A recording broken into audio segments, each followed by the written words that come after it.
Welcome Welcome to to Shady. Shadeinthecity. I am your girl Treese. It's Nels. And today we are jumping into our very late review. Thank you guys. Thank you. One of us was under the weather, but I can't say nothing. It's that time of season. If y'all don't know, y'all don't watch y'all CNN. The RSV is out here, the COVID is out here, the flu is out here. So y'all stay prayed up, stay healthy. And yeah, but she's back at work because she's on my time now. She hit that clock.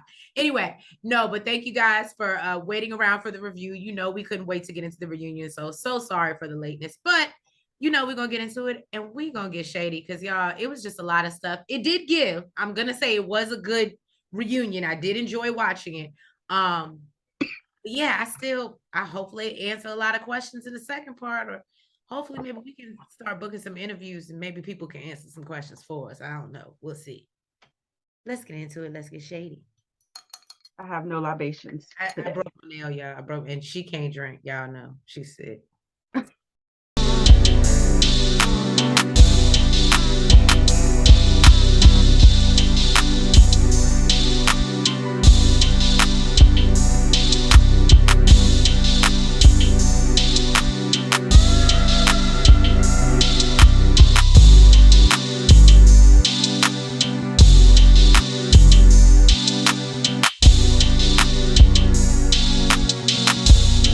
We start off this reunion, open it up, and Tommy runs us through the history and heat between all of the singles, all of this lust that was going on. And you know, he asked Katie, being in this group, was it hard to put love over the lust? Now, Katie says she doesn't think it's hard. Tommy questions, well, what the hell were they doing? And Katie is, oh, well, because as y'all know, they showed back to the party by the pool when they was breaking it down and busting it open. If y'all didn't watch that review, I believe that was like episode 2 or 3. Y'all can go back and watch it. And let me tell y'all, everybody looked way better on the review than they did when they was busting it open. They looked like they got their checks. Okay, them checks cleared. They was looking cute. They was looking good. Right. And I love how I feel like all the ladies kind of tried to coordinate and do the yellow. I thought that was very cute. I said it's giving Real Housewives. Okay, y'all picked the theme. I liked it.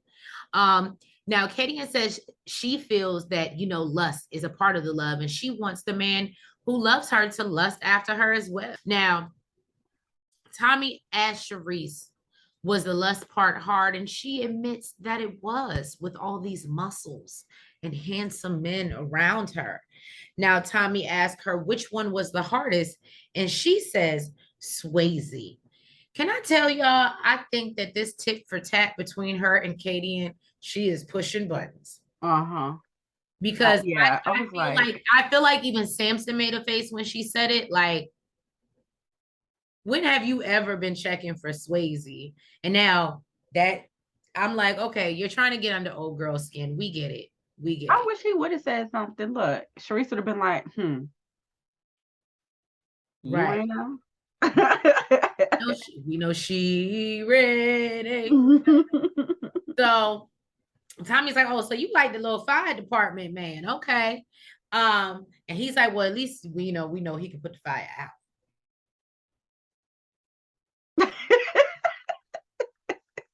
Sharice is more like a forest fire. We need Smokey the Bear for that. Only you. So Tommy asked, what's up with the foot fetish? And I wasn't really clear. Maybe you can clear it up for me. Who was he asking? I thought he was Mr. No Kids. I don't remember his name. That's Mr. No Kids. Okay, so the way that I interpreted it is, or when he asked it, it seemed like an open question for anybody to answer. And I feel like Devin jumped up to answer. And the only reason I say this because Samson rolled his eye like he wasn't talking to you, or I don't know. Samson didn't say anything.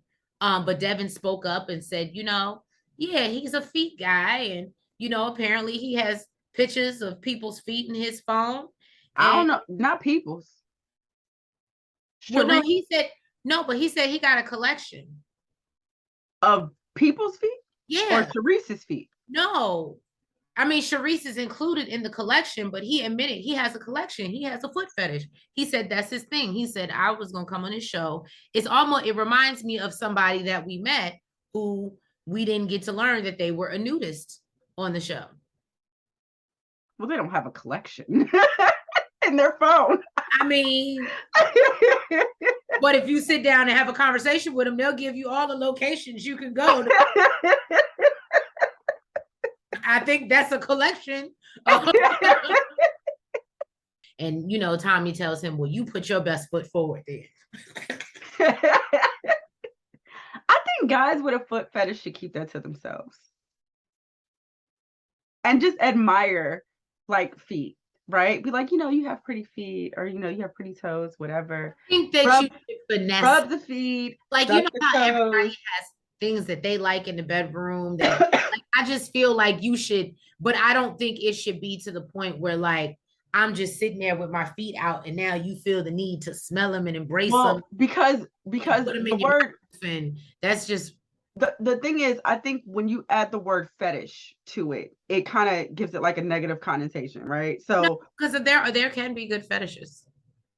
With a foot fetish, I don't see anything wrong with having one. I just feel like especially okay, I get what you're saying. It's like, it's a secret. It's a fetish. Keep it before a reason. Under wraps. Okay. You ain't gotta let the whole world know about it. You know what I mean? Okay, look at Nels coming through, dropping gems. So then he jumps into Jamala and Randall's journey. Now Tommy addresses that Randall and Jamala have had some ups and downs in their relationship and questions their current status. Jamala says they're still working through. It sounds like they're not working through anything. She believes it's a process, especially coming out of a process dating multiple people. What I caught was Kayla's face while she said this. Well, Kayla made a lot of faces, but yeah. This was the first one I caught. Yeah. She looked disgusted as hell. Which is so crazy because she was so into Mike. So she made faces towards that too. Oh, I know. She had faces for everybody. Well, Tommy points out on camera they look really committed and asks what happened after camera stopped rolling. Randall says it's just been a road that has been really big ups and really big downs. Tommy wants to know where they are now, up or down.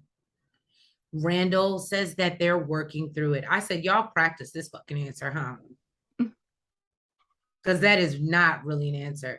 Jamala says the connection and love we saw on screen is there, and it's undeniable. Kayla rolls her eyes. I have that in parentheses. My eyes and flipping her hair. Right. She says, this is ready to love, not put a ring on it. Well, clearly you watch your own TV, girl. And says, and feel free to tune into our reviews. I'm just saying. Thanks, Jamala. Now, so she's fine with them continuing. I can't stand you. So she's fine with them continuing to date and figure things out outside of the distractions. Tommy questions, so you're dating each other? Randall says, sure. Jamala says they're not dating exclusively anymore from what she heard. So then Tommy says, what you heard? And she tries to clean it up and says, well, you know, from what she knows, but she didn't mean it like that. And I said, oh, no, you meant it like that. Tommy says there's a lot he doesn't understand. And Jamala says her and Randall have open communication. Do you? Well, clearly you practiced your answers before you got here. So clearly y'all have that going on. When Tommy asks how she feels about him now, she said she cares about him deeply. And Randall says it's the same for him.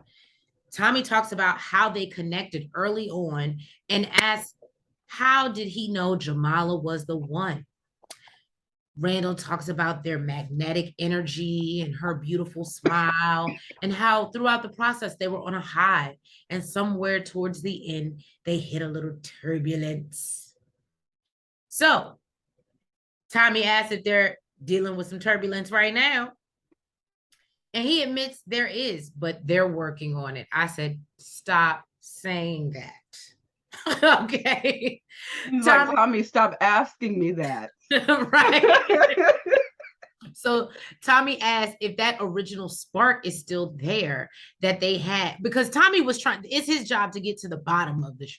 And we're reflecting. So he has to ask the same question 50 different times in order to try to get a real answer that we all can understand of what is going on with Jamala. They decided to give you the same goddamn answer.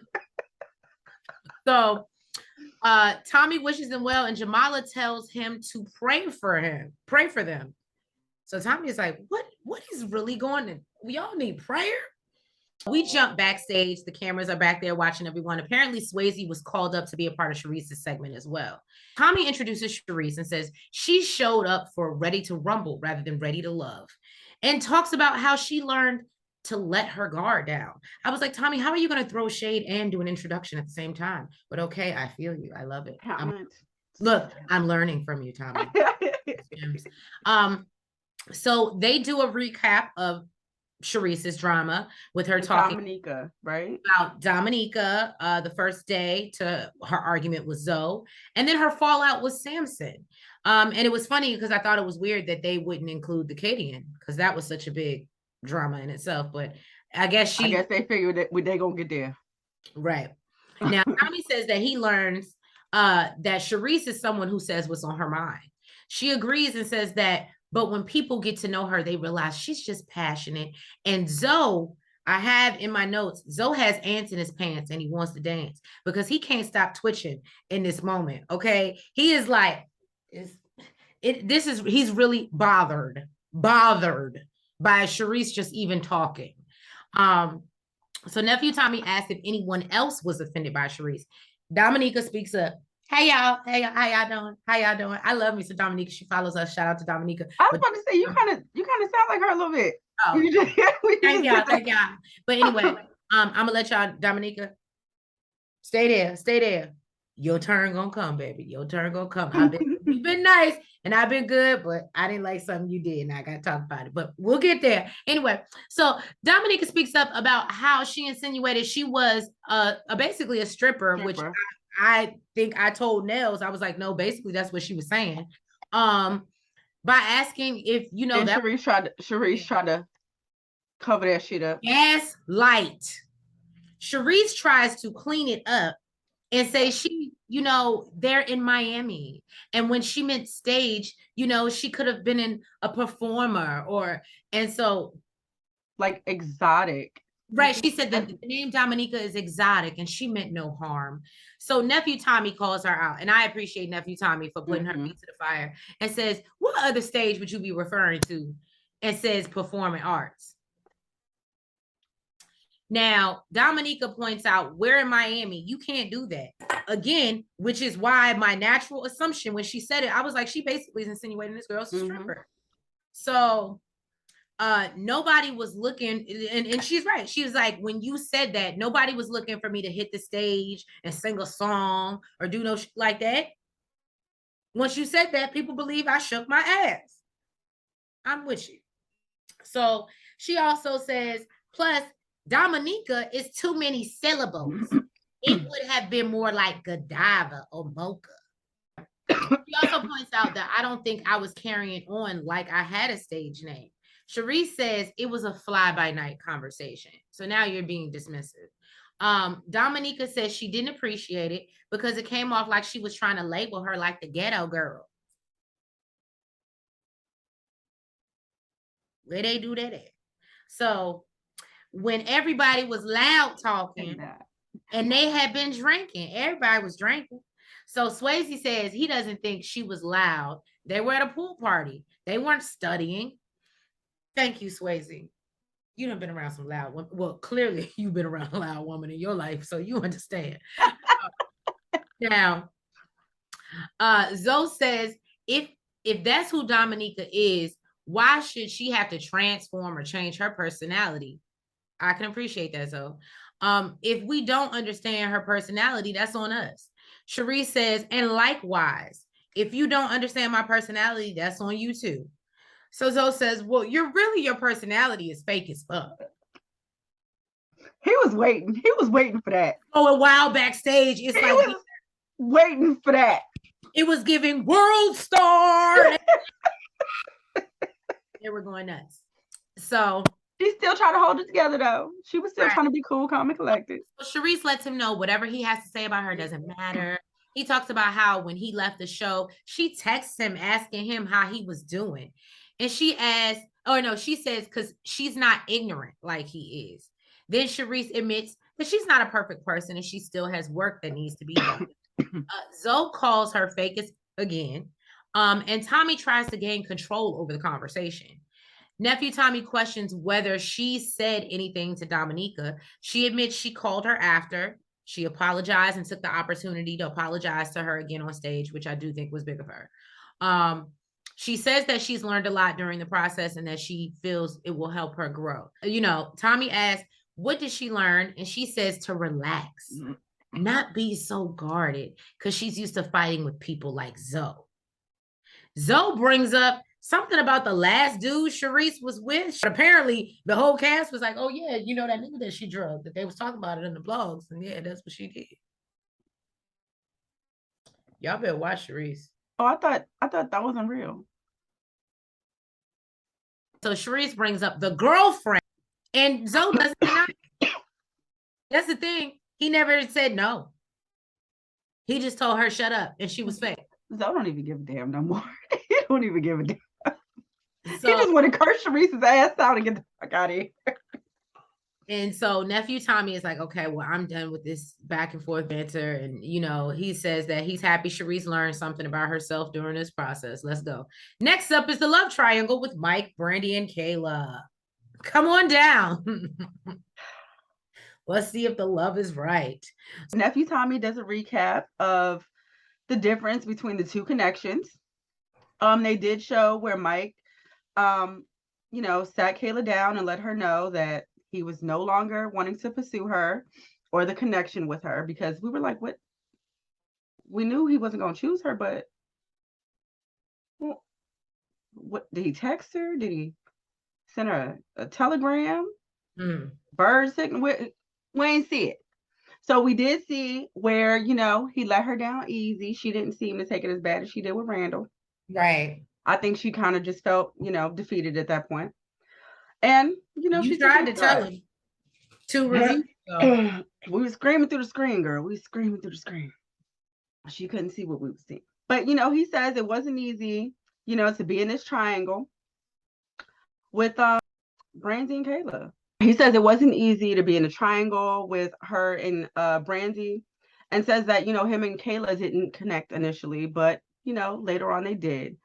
Brandy definitely says that she can see their connection through the screen. You can feel it. It was oozing. Okay. They were a lot. They were way more affectionate than her and Mike, but her connection with him was stronger. Kayla disagrees. And felt Kayla that then says, why am I here? Why am I here? I said, Kayla, you're here because you went on a show, on a dating show, and you didn't make it to the end. And when you should have self-eliminated 3 episodes before the end and you didn't, that's why you're here sitting on this couch right now.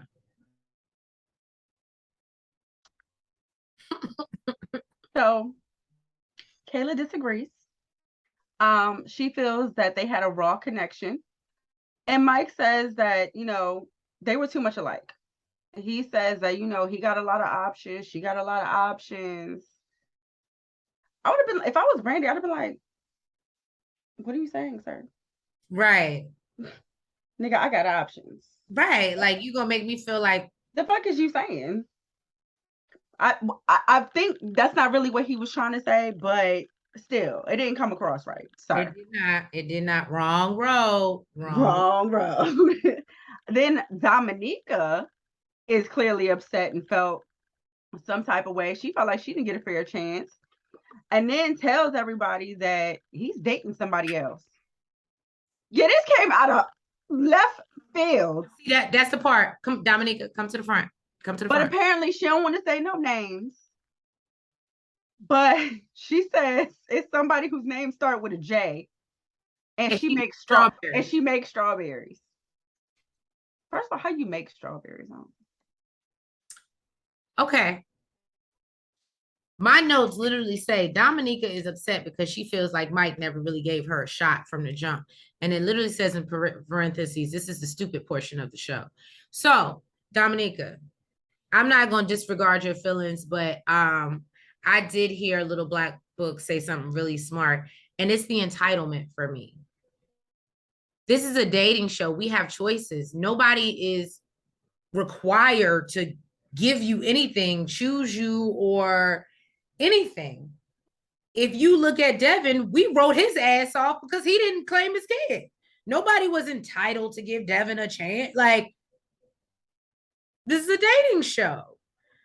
And I was just really shocked that she made this a thing. And then to go back and forth with him and one try to put him on Front Street and be like, well, you're dating somebody else. What is that doing? He still didn't want you. So I don't understand how to throwing low blows or trying to, I don't know, get under Brandy's skin. I don't know what that was about. I would love to know. If you want to drop down in the comments, we're here to receive it. I would love to know. Mike was confused also.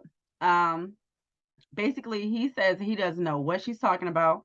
And in a gentleman's lounge, there was a bunch of guys who called her name and they weren't interested. They wasn't feeling her. So right. He doesn't understand why he's the one being bashed. It just wasn't you. Just like it wasn't Kayla. It wasn't Shakira.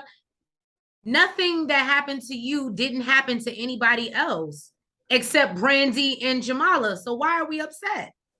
Nephew Tommy tries to clarify that it's a respect thing. No, Nephew Tommy was pacifying shit. Nephew Tommy, in that moment, I'm sorry. I don't think Mike was wrong. You're trying to put something on. He is not responsible for a whole show. He could not create a whole narrative to get you kicked off the show. If men weren't feeling you, then that's maybe, and this is not saying, I don't think anything's wrong with Dominica, but the point of the show is to go on here and date. And if people don't fuck with you, that may be for a reason. It may be, and those are things that you're supposed to self-reflect and look at and see why a group of 10 men and none of them was fucking with you. What is it? It may be it just wasn't in that group, or maybe you have some work you need to do. But don't try to put this off on this man. They ain't got nothing to do with him. I'm done. So on to the next drama.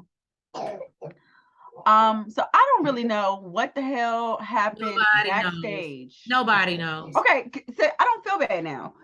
Zoe and Swayze are backstage. Swayze got up, taking off his jacket, was ready to fight. But I feel like Zoe said something. I don't even know if Swayze... I think I caught it as like...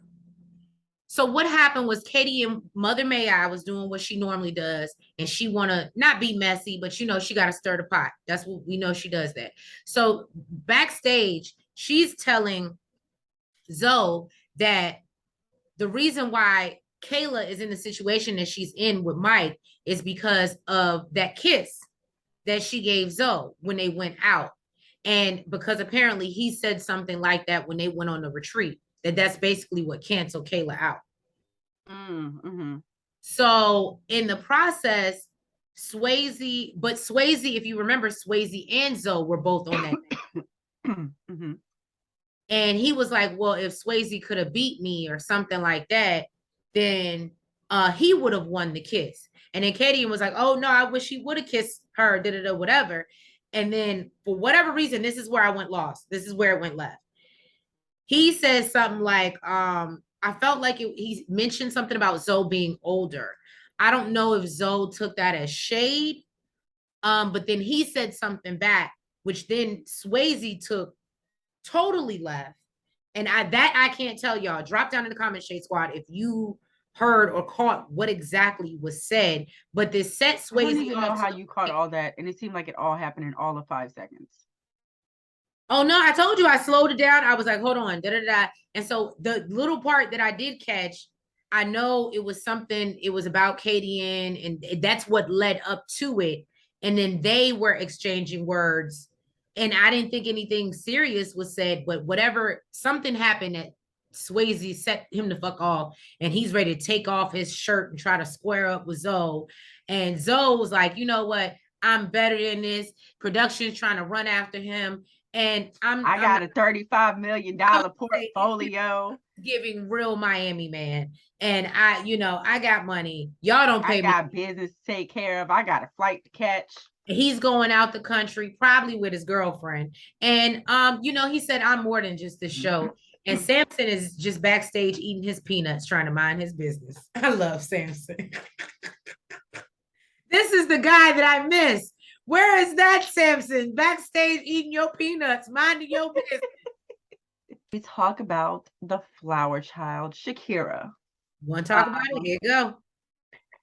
And they show a recap of Shakira's journey and, of course, the drama with Kadian. She says she still feel betrayed by Kadian. She said she's betrayed, but she's grateful. Tommy asked, well, why are you grateful? And she said it forced her to look at things because she wasn't addressing, which I think we said in our review, that she's clearly still not healed. And she said that she wanted to be healed so bad that she kept ignoring, obvious things that we obviously saw. So she says that she doesn't think anyone did it on purpose, but it hurt more than they actually realized. And obviously she's side talking Kadian, because we know just go ahead and at her, girl. Just go ahead and at her. So Tommy turns to Kadian and asks if she feels like she broke her trust. Of course she don't. No. Because it wasn't intentional. And she said she was actually trying to protect her. Shakira says she has watched Kadian in this process and basically says that if they can't sit down like women and own up to their shit, then basically she's not here for this. And she says that basically Kadian brought up the shit unnecessarily. Now, this is where it gets sticky. Kadian says she's never discussed the totality of the situation. Shakira tells her if she can't understand, well, then God bless her. I don't understand why it's so hard to understand. Kadian lets her know she doesn't need her blessings. And Tommy asks Sharice what she thinks. Did he ask Sharice? Oh, I don't know why I thought she just chimed in. No, he actually asked for her opinion. I don't know why the hell he did that. Right. That's what I said. So then, I guess because she wanted her to see, or I think what it was is because her and Kadian have beef, I think that was a way of getting someone else's perspective to be like, yeah, it does look like you may be playing victim a little bit. And maybe if someone else says it to you out, but that wasn't the person. Again, this is the person that sat up and gave relationship advice and was probably the furthest from a relationship through the whole process. Now, so now Tommy asked Sharice what she thinks, and she says she thinks Kadian didn't do anything, and that Shakira is vulnerable and emotional and finds a problem with everything. She tells her that she has to give people a chance. Now, Shakira says, Sharice, where are we going, baby? Where I thought that was so where are we going? Because this train that you're on, I can't get on it with you. I thought that shit was so funny.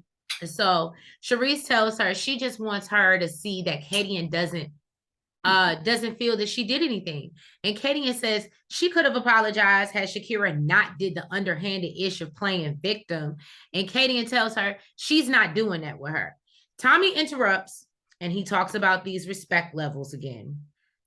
Shakira says, she respects her. She doesn't have to like her. She said again that she's grateful, thankful, booked, and busy. Kadian says, oh, you're booked because of that performance that you put on. That would have been a fight. So Tommy talks about Zoe leaving and asks what happened. My thing is, as educated as you speak, when you're talking to Swayze, I mean, I don't hear, no other time. But when you're talking to Swayze, there's no way that you don't understand how ignorant you sound when you say, oh, I didn't do anything wrong because I didn't say in detail or in full what you went through. Then Tommy talks about Zoe leaving and asks what happened. Swayze says he's not sure, and they exchange some words, and he had to let him know something. They move on to LJ and how he was charming all the ladies. I feel like I didn't even realize he was charming all the ladies that they were showing. I didn't know. Kira was definitely one. Looney was definitely one. Now, Sharice, I didn't think she was really into it, but, I don't know. Maybe this is her being open-minded and, whatever. So. Well, they do a recap showing how he was trying to sing the panties off these ladies, okay? Invite them on trips, showing off his body, yada yada. Yeah, I mean, I got the feeling all I see is you. also how he was still sleeping with his ex. He says every lady wants to feel special, but it does become a problem with every woman when every woman feels like you're doing the same thing for each of them. Sam, thanks some hints. It wasn't the same. He was given I different. know. I'm just saying. Kira says that he's charming, smooth, and she liked that. She thought it was cute. Trinika said that, they all have a day with him, a day of the week. Sharice, Looney, Trinika are all dating LJ. What? It's a harem. Shakira says she's not into sharing, so he knows better. He ain't getting nada from her. Looney asked the question that I wanted to know. What's the status on the ex, homeboy? And he says that they still cool. She's actually the one that picked out his outfit. So somebody was hinting to that this is a thing. That's why the ex was there, because she was probably sizing him up. This is probably a thing that he liked to do. If you get what I'm saying.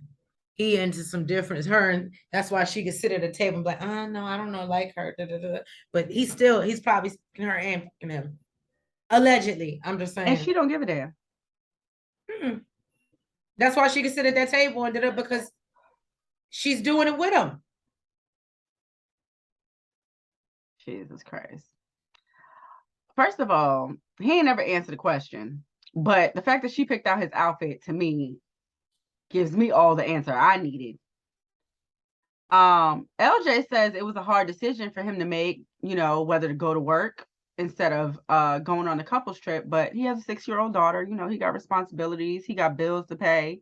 He's always been a provider. And he wanted to make sure home was taken care of. Okay. So nephew Tommy tells him that, love is all about timing. And it just wasn't the right time for you. I said, well, damn, nephew Tommy. Nephew Tommy said, you knew what the schedule was when you signed up. Look, it wasn't the right time on the show. Because as soon as I got off camera, I got 3 bitches. So he goes to the shadiest and clapback moments. They show the moment between Katie and Mike. That was pretty epic. Sharice saying Randall ain't no king. Sharice and Zoe, of course, and then Sharice and Kadian.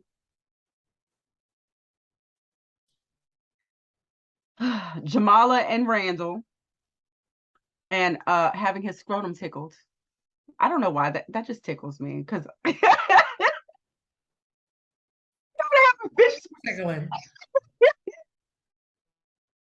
tickling your scrotum. Look, Kayla was upset about that. She was like, that shit did not happen. But we know it didn't happen. We know she was being a little extra. Sharice and Kadian, and again, like about the building friendship shit. Nephew Tommy was asking about the sugar daddy comment, and she said she don't know nothing about it. Sharice is like, no, I don't know. I don't know nothing about it. Sharice says it wasn't recorded, so she's not about to go back and forth with her and try to plead her case. And Kadian said that she don't even want to talk about it. She's not about to go back and forth about it either. Samson says he doesn't think that she was lying because she brought it to his attention. Go ahead, talk that pillow talk, sir. What happened? What she was talking about? Samson, I wish Samson would have got up. Yeah, we was talking about it. Yeah, she told me Katie and said this, and that. Holy hell broke loose because Katie and called this child fake. Told her that she would slap the shit out of her. Sharice got real ghetto. It was not given on network. It was given real love and hip hop. Thank you guys, Thank you guys for for tuning tuning in in. to another review of, I had to think about it, Ready to Love. And Reunion. wrapping up the season. This is Reunion Part 1. We will catch y'all for Part 2. Again, thank you so much for your patience as we let this girl get well. But if you have not already, please make sure that you hit that like button, comment, you subscribe, and you hit the notification bell. Don't look at me like make sure that you're following us on all of our platforms: TikTok, Twitter, IG, Facebook. And we will catch y'all for Part 2 of the reunion. And happy Halloween to you all if we don't see you before then. Good night.